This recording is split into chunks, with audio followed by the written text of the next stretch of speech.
Good day, sir. Good day, everyone. So, before we proceed, let me introduce myself.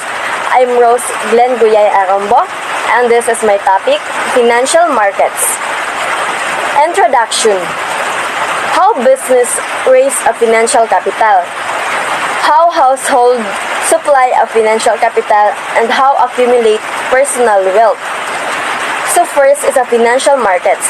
What is the financial markets and what is the important? Financial market refers to broadly in any marketplace where securities trading occurs, including the stock markets and bond markets, and among others. Various international currents and derivative when a firm need buy a new equipment or build a new facility. It often must go to the financial markets. So what is the importance of the financial markets? The importance of the financial market, it is a permit both of business and government to raise the needed by selling securities. And it helps an economic growth of our country and help save to become an investor. And also help businesses to raise money and to expand the business. And next, how business raise a financial capital. Firm can raise the financial capital they need to pay a project in four main ways. So first is from early stage by reinvesting profit, by borrowing through bank and bond, and by selling stock. So first is the early stage, financial capital. Venture capital firm make a financial investment in a new companies that are still relatively small in size but have a potential growth substantially. So the early stage, or also known as pre-commercialization stage, represent the period in which a startup obtain its first source of funding. So they have the example of early stage. First is a seed funding, startup funding, and early growth funding. Next is profit. So profit as a source of financial capital. For many established companies, reinvesting their own profit is one of a primary source of a financial capital. They can choose to investment of some of this profit in equipment, structure, and research and development. So why profit is important? Because they provide a measure of a source of business, especially the new business. They are the best source of a finance investment expanding the business. And next is a borrowing bank and bond. Firm have a main borrowing method, bank and bond. First is a bank loan. For a firm works much the same way as a loan for an individual. The firm borrows an amount of money and then promises to repay it. Next is a bond. A bond is a financial contract. A borrower agrees to repay the amount and borrowed and an interest rate over period of the time of future. So the first is a bank loan. Bank loan is they have a promises to pay it but they didn't have a contract. And next is a bond. Bond different of bank loan because bond is they have a contract, financial contract, and also they have interest. And next is a corporate bond. A corporate bond is issued by firm. Bond are also issued by various level of a government. For example, a municipal bond is issued by city. And next is a corporate stock and public firm. Corporate is a business that incorporates that is owned by shareholders and that have limited liability for company dipped by share in a profit. When we say corporate bond are leading money to the company, make a legal commitment to pay interest, the principal, and must causes to return principal when the bond come due or matures. And next is a stock. Represent firm and ownership of company. Stock is divided in a share. And when a firm decided to sell stock which a financial investor can buy and sell when called public company. And next is how firm choose between financial capital source. A firm is a must often choose how to access a financial capital. It may choose to borrow from a bank, issue or bond, or issue stock. Example of a firm is a sole proprietorship, partnership, and limited liability company or a corporation. Good day everyone, I am the next reporter. So, I'm going to tackle how household supply financial capital. The focus of my discussion is the household, which is the supply side of financial market. First, I'm going to enumerate the saving available to household, which are deposit in bank account, bond, stock, money market mutual fund, stock bond and mutual funds, housing and other tangible assets like owning gold. We need to analyze each of those investment in terms of these factors. Number 1, the expecting rate of return it will pay. Number 2, the risk that the return will be much lower or higher than expected. Number 3, the investment liquidity. So, expected rate of return, risk, and actual rate of return. Expected rate of return refers to how much a project or a investment is expected to return to the investor either in future interest payment, capital gain, or increased profitability.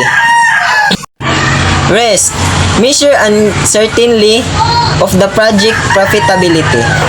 Actual rate of return refers to the total of rate or return including capital gains and interest paid on an investment at the end of time period. Bank account.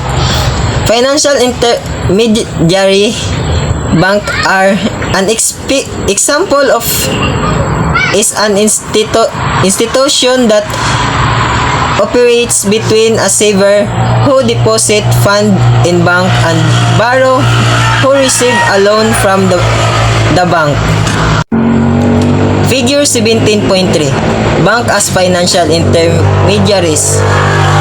Banks are financial intermediary because they stand between savers and borrowers.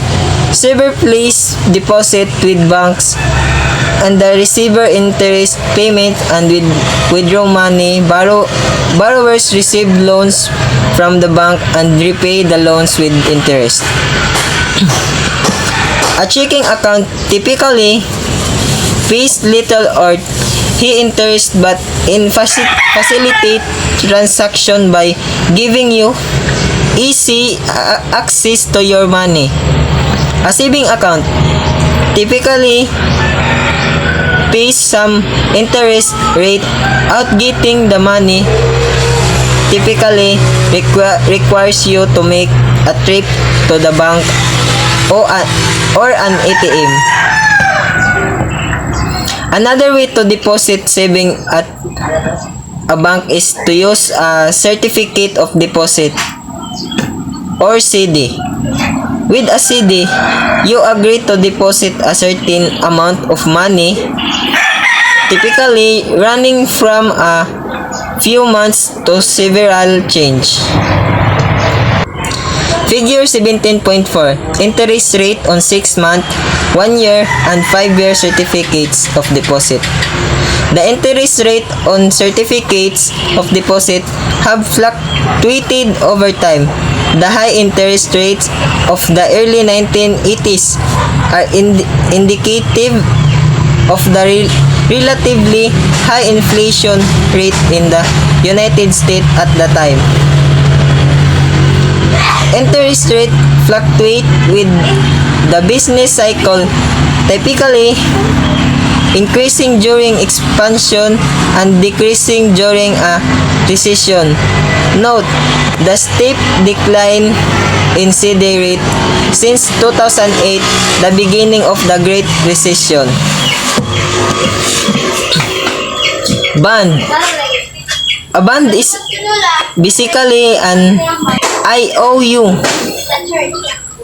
Note that an investor receives in exchange for capital or money. The bond has a face value.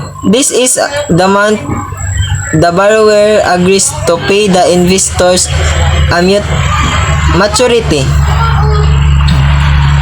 The bond has a corporate or interest rate which is usually semi-annual but can be paid at different time throughout the year. Bond yield measure the rate of return a bond is expected to pay over time.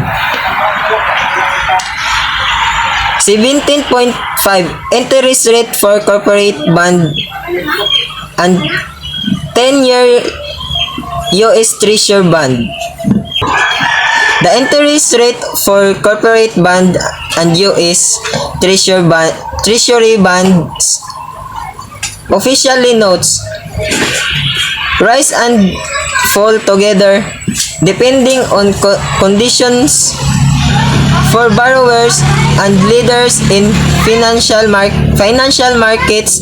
For borrowing, the corporate bond always pay a higher interest rate to make up for the higher risk they have of defaulting compared with the US government.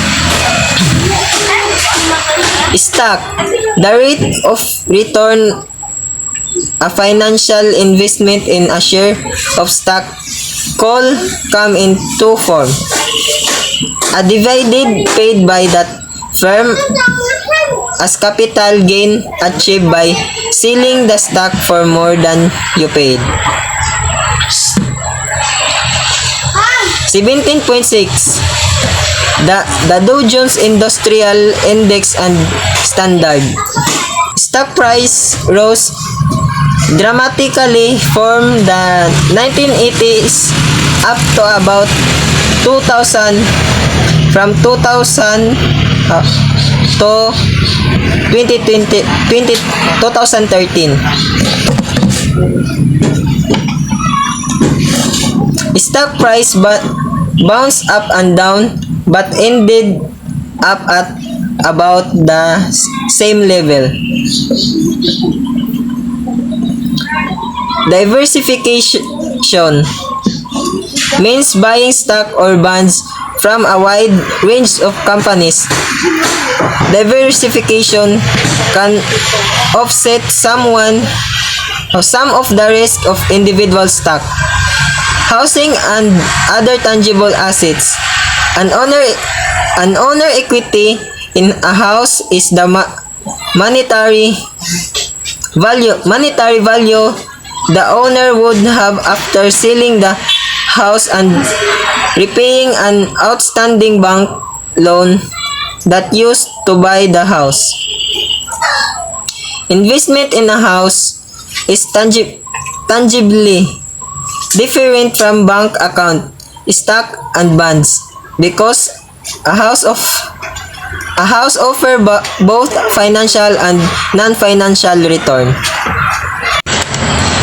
Table 17.3 Trade between return and risk. Financial investment. Checking account.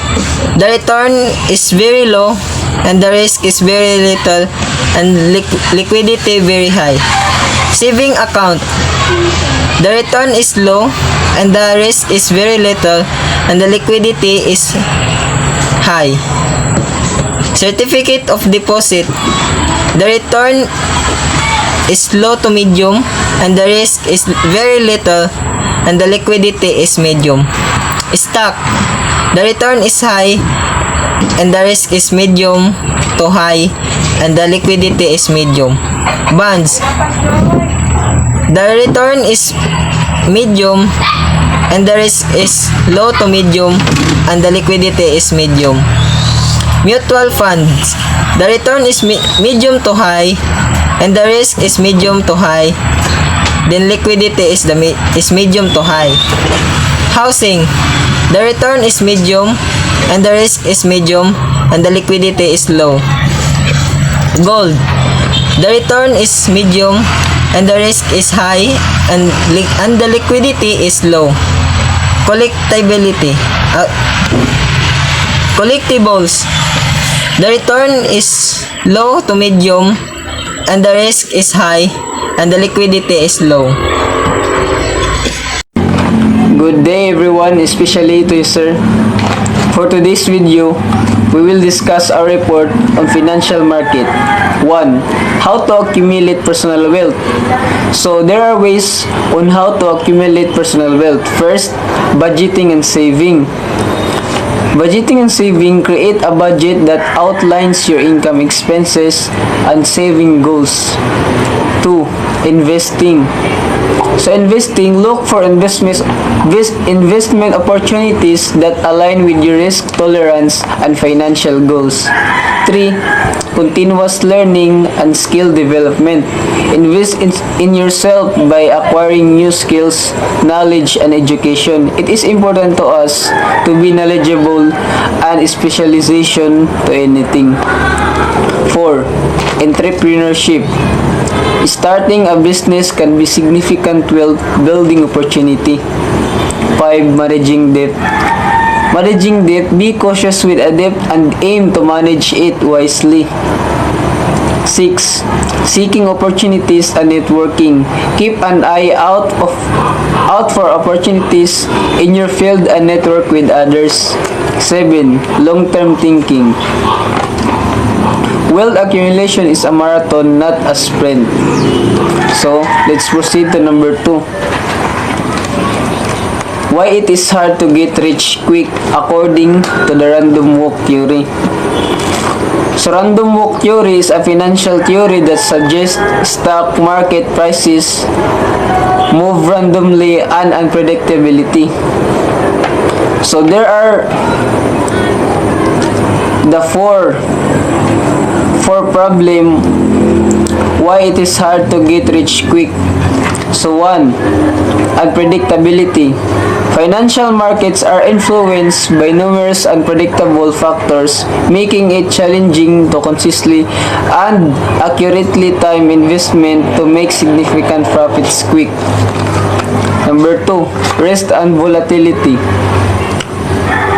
Strategies aiming for quick riches often involve high risk, potentially leading to substantial losses.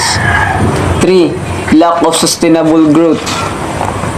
Quick wealth often relies on unsustainable short-term opportunities or luck. 4. Emotional decision making. Seeking rapid wealth can lead to impulsive, emotionally driven investment decisions that may not align with a sound long-term financial strategy. So number 3, getting rich the slow, boring way. So there are the six on getting rich the slow, boring way. 1. Saving and budgeting. Begin by creating a budget to manage your expenses and save portion of your income. So it is important to us. 2. Investing for the long term. invest your saving wisely in diversified long-term investment vehicles such as stocks, bonds, real estate, and retirement accounts. 3. Continuous learning and career development. So, it is important to invest ourselves through education, skill building, and career growth. 4. Debt management. Manage and minimize high interest debt, focusing on paying it off strategically. 5. Patience and consistency. Wealth accumulation is a slow and steady process. 6. Avoiding risky decision. Avoid speculative or high-risk investment that promise quick returns. Instead, focus on well-researched, stable investment option to build wealth steadily. Number 4, how capital markets transform financial flow. So, capital markets play a crucial role in transforming financial flow by connecting those who have capital with those who need capital, the business, governments, and individuals. So, there are ways on how capital markets transform financial flow. 1. Facilitating investment. Investors provide funds by purchasing securities such as stocks and bonds, etc. 2. Efficient allocation of resources. Capital markets help direct funds to their most productive use. So, it is important to us to have an efficient, productive product to capital growth, to our capital growth. 3. Risk management. Investors can diversify their portfolios by investing in various securities. This is spreading risk. This helps in managing risk for both investors and entities seeking capital. 4. Liquidity and transparency. Capital provide liquidity enabling investors to buy and sell securities easily. 5. Economic growth. The efficient functioning of capital markets contributes to economic growth by providing resources for innovation, job creation, and infrastructure development. And that's all. Thank you.